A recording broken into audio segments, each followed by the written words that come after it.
Olá, pessoal. Aqui é a professora Ana Cássia. Nós vamos concluir a aula 5 da UC2. Nesse vídeo, nós vamos descrever os aspectos histológicos do uretra e da bexiga. Primeiro, vamos falar sobre a bexiga. A bexiga é um órgão muscular que abriga a urina até que ela seja liberada. Quando a bexiga está vazia, a região mucosa ela fica assim, ó, bem pregueada. A bexiga vai ser dividida em região mucosa, muscular e adventícia, e em algumas regiões pode ter uma cobertura peritoneal. Não existe submucosa na bexiga.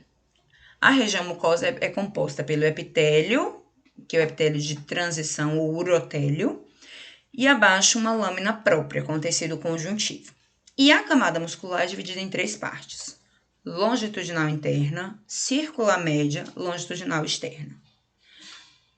Em um corte como esse, que é um corte transversal, as camadas longitudinais elas ficam com aspecto de corte transversal e a camada circular fica com aspecto de corte longitudinal. Aqui nós podemos mais uma vez observar as estruturas, né, as regiões da bexiga. Então, aqui nós temos a região da mucosa com o urotélio, a região da musculatura e a região da adventícia. Notem a diferença. Essa é uma imagem da bexiga vazia. Observem o epitélio como está um pouco mais pregueado. Aqui é uma imagem da bexiga cheia. Notem que o epitélio, a mucosa, ela se adequa ao conteúdo e aí você vê que aquelas pregas elas somem. Na mucosa, nós temos o epitélio, que é o urotélio, o epitélio de transição. Ele recebe essa denominação porque as células, elas conseguem se adaptar ao conteúdo. Então, quando a bexiga está vazia, as células da superfície têm um aspecto de cúpula. Quando a bexiga fica cheia, elas ficam com aspecto achatado. Então, notem aqui o epitélio, a região do tecido conjuntivo e a região muscular. Aqui mais uma vez, ó, epitélio, tecido conjuntivo, região muscular. E o músculo aqui a gente consegue ver 2 camadas, né? Longitudinal e circular.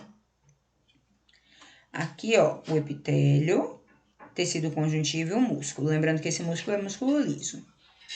Olha o epitélio bem de pertinho quando a bexiga está vazia. Olha as células em cúpula, como elas ficam bem arredondadas.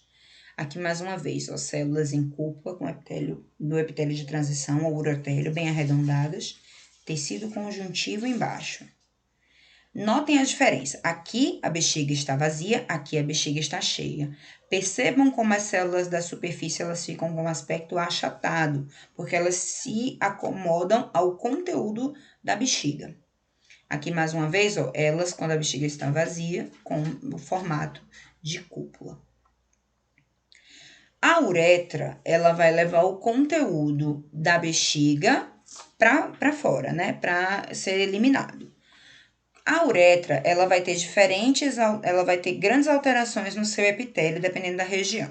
Se a gente está falando da uretra masculina, ela vai ter diferentes regiões dependendo de onde que ela está localizada. Por exemplo, a uretra prostática, ela ainda tem um urotélio. E ela tem características de mucosa muito parecidas com as características que a gente acabou de ver na bexiga. Já a uretra, quando ela vai penetrando no pênis, essa uretra aqui é a uretra peniana. A gente já consegue ver que o epitélio dela é diferente. O epitélio dela agora fica com aspecto de estratificado cilíndrico a pseudo-estratificado. E à medida que a gente vai indo em direção ao meio externo, esse epitélio ele vai mudando até ficar com características de epitélio da pele, que é pavimentoso, estratificado, queratinizado. Primeiro ele fica sem queratina e eventualmente ele vai ficando queratinizado. Na uretra feminina, essa transição ela ocorre de forma mais rápida, já que a uretra feminina é mais curta. Mas também a gente vai ter etapas de transição, de um urotélio para um epitélio cilíndrico, cilíndrico estratificado, pseudoestratificado e eventualmente pavimentoso estratificado. Aqui a gente tem o ureter. Os ureteres são 2, né? Eles levam o conteúdo dos rins para dentro da bexiga. Eles têm o mesmo aspecto da bexiga. A ureter quando ele não está próximo da bexiga, ele pode apresentar apenas 2 camadas de músculo, uma longitudinal interna e uma circular externa. Mas à medida que ele vai indo em direção à bexiga, aí essa terceira camada de músculo vai surgindo. Exceto essa peculiaridade, ele tem aspecto muito semelhante ao da bexiga. Tem urotélio, tem mucosa, não tem submucosa, tem muscular e tem adventícia, e em alguma região ele pode ter serosa. Aqui mostrando ele mais de perto, ó, o urotélio. E nesse daqui a gente observa uma camada longitudinal interna, uma camada circular externa, tá? Uma camada circular intermediária. E aqui a gente começa a notar, ó, uma terceira camada, tá vendo? Em volta dele a gente tem bastante tecido adiposo. De pertinho, né? Então, ó, o urotélio também pelo mesmo motivo, tá? Ele também pode estar pregueado quando a urina não está passando. Quando a urina passar, ele vai distender e o urotélio também vai se distender para se acomodar à urina que está passando. Olha a musculatura, como eu falei, ó. Camada longitudinal interna, circular média, longitudinal externa, e notem como ela ainda está delgada, tá? À medida que ela vai indo em direção à bexiga, ela vai ficando cada vez mais espessa. Aqui é um corte longitudinal do ureter. Aqui era um corte transversal, aqui um corte longitudinal, onde nós podemos observar o epitélio, né? E depois a gente observa as 3 camadas de músculo. Vamos chegar mais perto?